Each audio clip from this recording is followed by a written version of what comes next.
Okay, now let us continue for the applied economics. We have chapter 5, socioeconomic impact study. So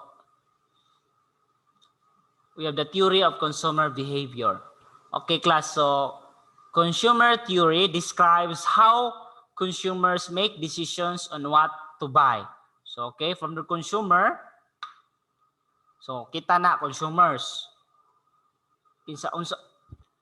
Unsa daw from the word theory, so theory naman na siya, so it depends upon the consumer kung unsa iyang paliton. Okay, consumption, it refers to the use of goods and services to satisfy human wants directly. So muna ang mga goods and services nga kanang mo satisfy sa mga kinahanglan nato sa mga tao.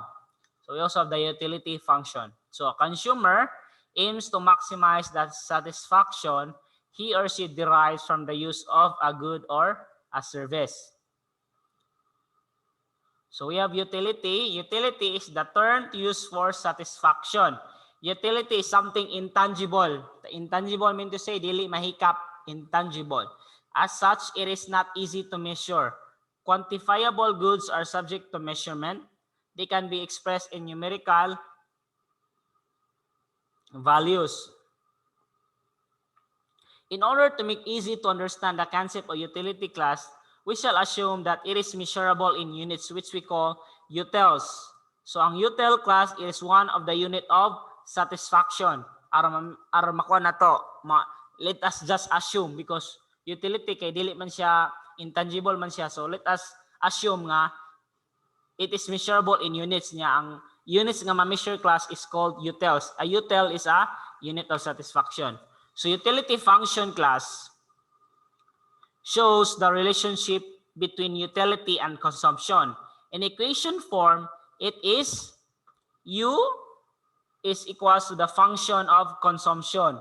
Utility daw, makuha ang utility kung function of consumption. So which simply stated is, utility is a function of consumption, as what I've said earlier. Also, to be more specific, utility for the consumption of goods X and Y can be expressed as utility class is equals to the function of X and Y. Okay? So there are important measures of utility class. We have total utility and marginal utility. Okay? Take note, class. Ang total utility class, it refers to the combined utility derived from consuming certain units of goods. So pila tanan ang total from total, so pila ka buok na consumption. Okay? Na consume, pila ka buok. Ang marginal refers to the additional utility derived from the consuming an additional unit of good. Okay? Additional utility derived from consuming additional unit of good. Okay, natay quandary class. Hypothetical utility schedule of Marvin for chocolate candy. So sa quantity of consumption, sa usa ka buok niya na consume class, na ay 8 ka utility tanan. Sa duha ka buok, sa ikaduha, 15 ka buok total. Sa ikatulo, 21 ka buok ang total. Sa ikaupat nga quantity, consumption, 26 ka buok. Sa ikalima, 30. Sa ikaunom, 33. Sa ikapito, 35. Sa ikawalo, 36. Sa ikasiyam, 36. Ang ika-10, di makita, 35. Now, how to find the marginal utility? Class. To find the marginal utility class, you will just subtract. Okay? I-subtract ra na to ang total utility. Okay? I-subtract ra na to, class. Okay, 8. So 8 minus, unsa man to? Wala may pares ang 8. 8 minus, kinaunhan man ng 8, so copy na to. That is why 8 ni siya, class. Okay? That is why 8 na siya. 8 minus, wa si pare, so 8. Nga kaning 7, din gikuha ni 7, so 15 minus 8. Okay? 15 minus 8, morning 7. And kaning 6, yun sa pagkuha ang 6, so 21 minus 15, 6. Okay? Nga kaning 5, yun sa pagkuha, so 26 minus 21 equals 5. Okay? Nga kaning 4, yun sa pagkuha, so 30 minus 26. So imong i-subtract sa class, Pasaka ka, pasaka. Paap ka. Okay? Pasaka ka. Then, ang kaning 2, nga naman ning 2. So, 35 minus 3, 2. 33, 2. Nga, ang 1, 36 minus 35, 1. Nga, 36 minus 36, so 0. Okay? Ana ra siya ka-simple class to find the marginal utility. You just subtract the total utility each pasaka. 8 minus 0, wala man siya, 8. 15 minus 8, 7. Mo nang 7. 21 minus 15, mo nang 6. 26 minus 21, 5. 30 minus 36, 4. 33 minus 30, 3. 35 minus 33, 2. 36 minus 35, 1. Okay? And so on. That is how to get. Now, the above situation class, as you can see, ang total utility class kay nagkadako gikan sa 8 na himong 36. Nagkadako. Unya ang iyang marginal utility sa gikan sa 8 nagkagamay na himong 0.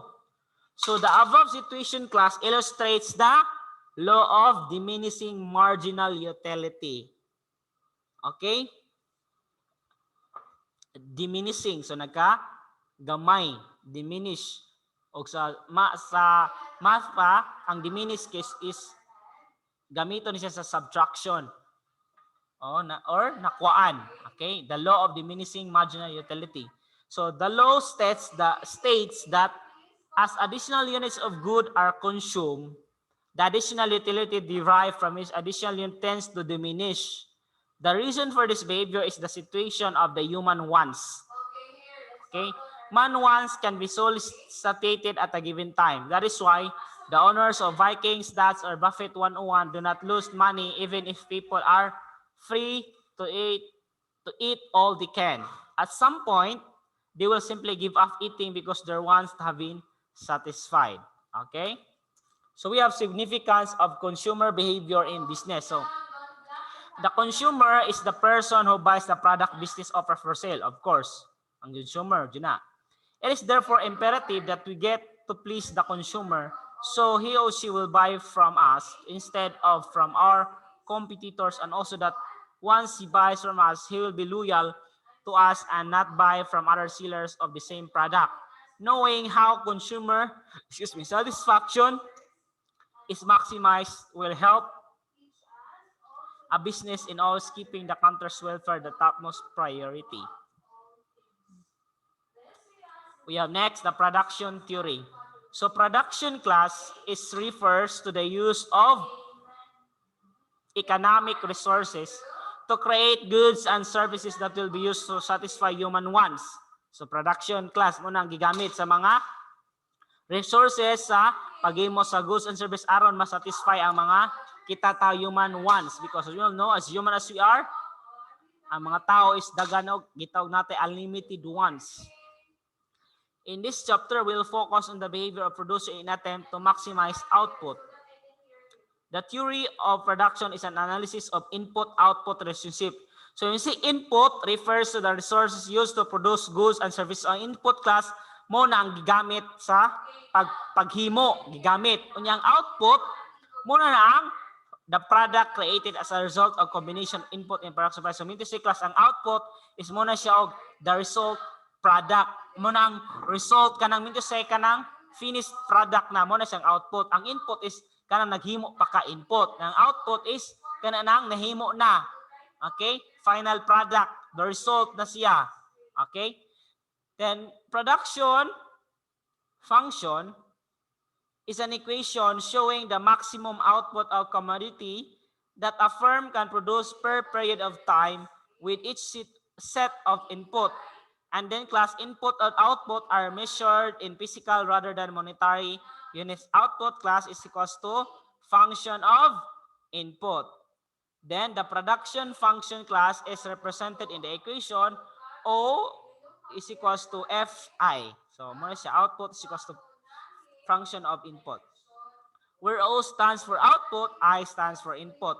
To be more specific class, output depends on the quantity of land, labor, capital available. Thus, that is why natay output is equals to the function of LD land, LB labor, C capital. Okay class. The function Production function contains the functional relationship between output and the basic factors of land, labor, and capital. So these basic factors class complement each other as they are used in the production of goods and services. So mo magigamit man so land, labor, and capital. Kung maghimo tao ka ng goods and services mo, kinahanglan man jud ang land, labor, and capital. Okay? The next, we have output produced is measured in 3 terms. So, to find the output class, natay gitawag sa dog total product, marginal product, and average product. Okay? Total product class is the combined production of several units of given input. And marginal product class, marginal, is the additional output produced by a unit is equal to change in the total product. So, same ganiya class, di ba? Natay gitawag marginal utility man to ganiya, di ba?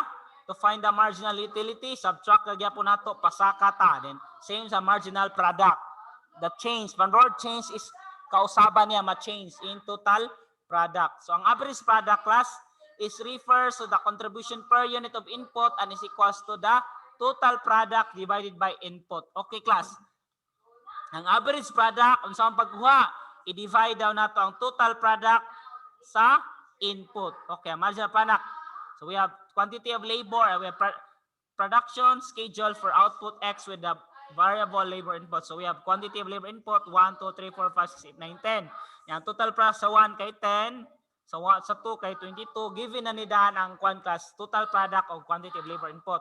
Ang 4 kay 55, ang 5 kay 69, ang 6 kay 77, 8 kay 81, 9 kay 81, 10 kay 80. Now, to find the marginal product, so 10 minus, wam say ka minuson, pasaka ta, mo ng 10. 22 minus 10, that is why 12. Ang marginal niya.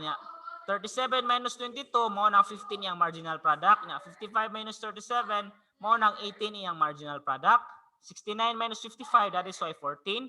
77 minus 69, that is why 8. 80 minus 77, that is why 3. 81 minus 80, that is why 1. 81 minus 81, that is why 80. 80 minus 81, negative 1. Now, to find the average product, we will divide the total product, divide the input. Input pa ni 1 to 10. 10 divide 1, that is why 10. 22 divide 2, that is why 11. 37 divide 3, that is why 12.3. 55 divide 4, 13.8. 69 divide 5, 13.8. 77 divide 6, that is why 12.8. 80 divide 7, 11.4. 81 divided by 8, 10.1. 81 divided by 9, 9. 80 divided 10, 8. Okay? Now, so from this given class, let us study the behavior of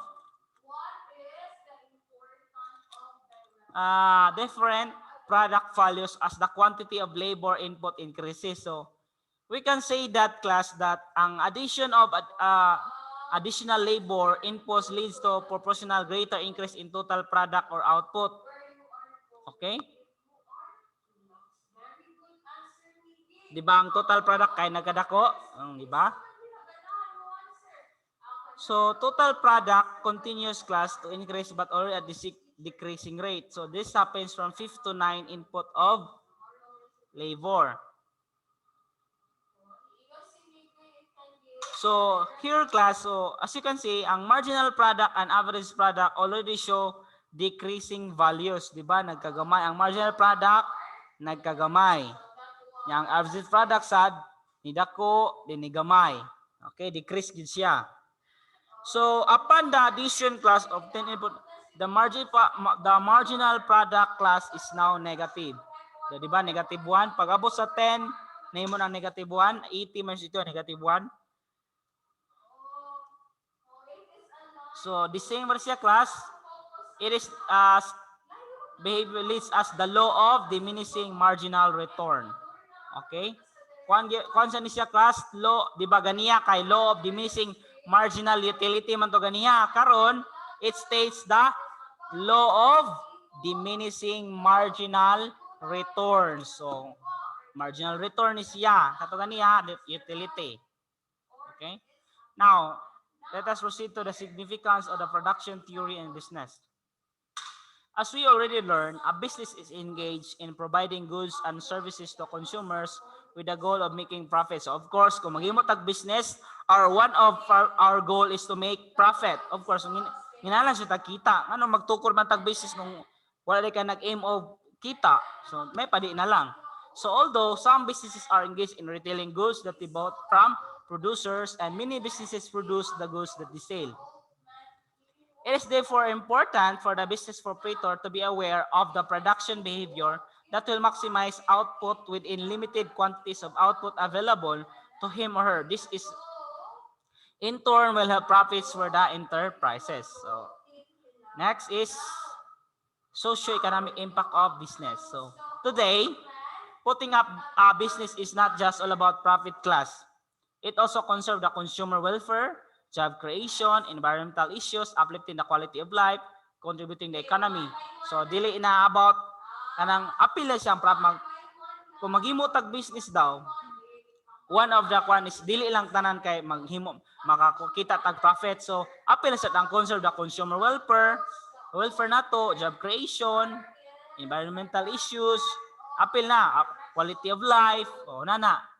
So let us now look how the business impact the consumer, the supplier, investor, government, and household. So first, unsay ang impact sa consumer.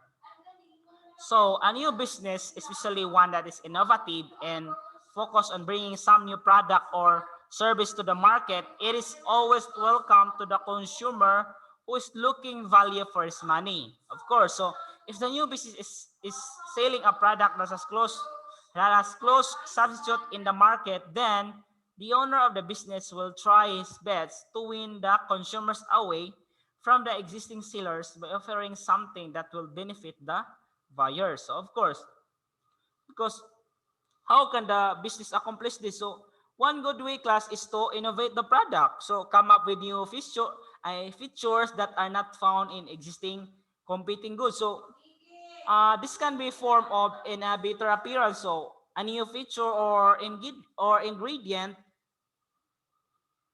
in a way of making the product available. So a new business, therefore, class, means new products or services available to the buyers, giving them more choices, because kita consumer naman tay choices to unsa tong ganahan paliton. Okay, dili man makabot ang mga producer nga muna to paliton kay kisa may consumer, we have our kanang panman choices.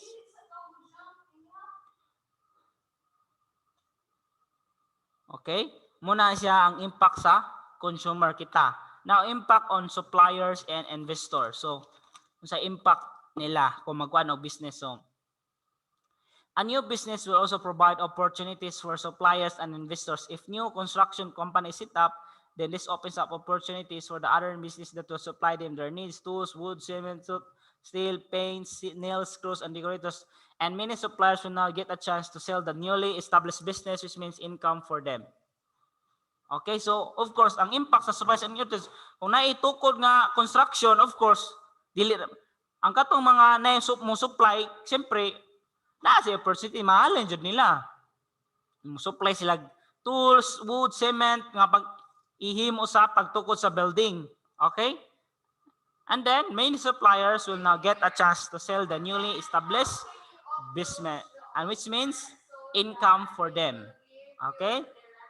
So, this demands for the goods provided class by the suppliers will increase. So, these suppliers will now need to produce more of them, and they will need to hire more workers who will earn wages from being employed. So, of course, siyempre, kung magpatukod ka construction, so of course kinahanglan kag mga tao. So in that case, so ang mga tao kinahanglan sila wages, so kinahanglan sila sweldo, so they will earn money. So then more capital will be needed, class, to invest in the production of these tools and materials, so generating again income of economy. So investors get earned returns, class, to their investments. So okay, so muna ang impact sa supply and investors. Now, unsay impact sa government. So the government will also benefit from the establishment of new business through revenue earned on these fees collected from the tax imposed on the incomes of business. Ang makuha sa government, of course, the taxes and mga revenue. Of course, kung magtukot tag business, na the higher the business, kung dako atong business, dako sa atong tax nga bayaran. Muna makuha sa government ang tax with ang revenue. Now, unsa impact sa households? So new business mean employment opportunities for the Filipinos. So those who have jobs but are earning low wages may find better paying jobs with new companies. So of course, ang impact sa household kung natay trabaho, so of course nagi tayo kita taog kwarta. And then unemployed workers class now looking for work may have the chance of being employed by this company. So impact of household, so ang mga taang katong mga tuway trabaho, so na sila opportunity nga mangita silang trabaho, so nga then madawat sila. So in that case, so they have being chance nga ma-employed sila sa company. Okay? Because being employed class will enable them to buy their basic needs and even some luxuries. So of course, kung natin trabaho, we can buy our basic needs and our other wants in our life. Kaya kung natin trabaho, natin kwarta, sa atong ikapalit, di ba? So this means that their quality of life and their standard of living class will improve. Okay? Now, next is the impact of the community. So corporate social responsibility has become a growing trend, or CSR, among businesses today.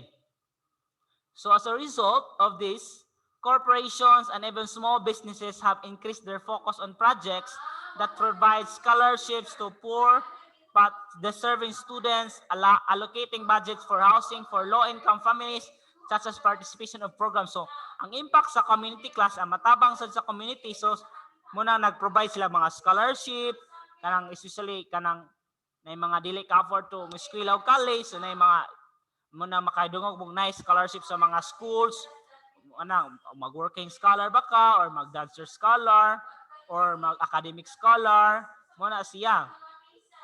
Okay, so like me, so naka-benefit ko ng impact of community because when I was in college, so muna nagkuansat ko, I was in scholar.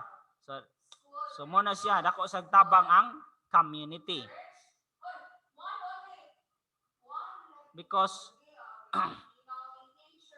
another example, like for example, kanang like participation in program like kanang include of tree planting, kagawad kalinga, environmental protection, elimination of pollution, or kining under environmental related programs, mga environment related programs, allocating budget for housing low income families such as participating programs. So ang community class magkuan sila mga maghimo sila program like mga tree planting, mga gawad kalinga, parang kaning kwarta nga ilang makuha aning programa is ilang i-provide scholar nila, ilang ihatag sa mga tao nga deserving nga mga estudyante. Maghimo sila mga program aron ilang i-allocate so that their budget kay ilang allocate sa mga poor at deserving students, because as we know, dili man tanang tao maka-provide og kwarta, namjay mga tao nga kanang nagkinahanglan og tabang, munang nay ang community they create a program muna gitawag corporate social responsibility, muna ang growing trend among business today. Okay? Yeah, also communities benefit from business sponsored activities like kanang mga kwansad, mga sponsored activities like sports fest, wellness program, mga livelihood projects, microfinancing, kanang mga even medical and dental missions. So kanang mga programs, they will earn money and then that money will allocate budget to that students na mga kanang in need, ginahanglan sa tabang. Okay? Muna impact on the community because ang kanang ang kwan manggultas kaning ang ubang company is na sila gitawag og kaning community program, na sila mga i-program kay ilang man itabang ilang mga kwarta, i-allocate man na nila. Okay? That is the impact of community. Okay? Thank you and have a nice day.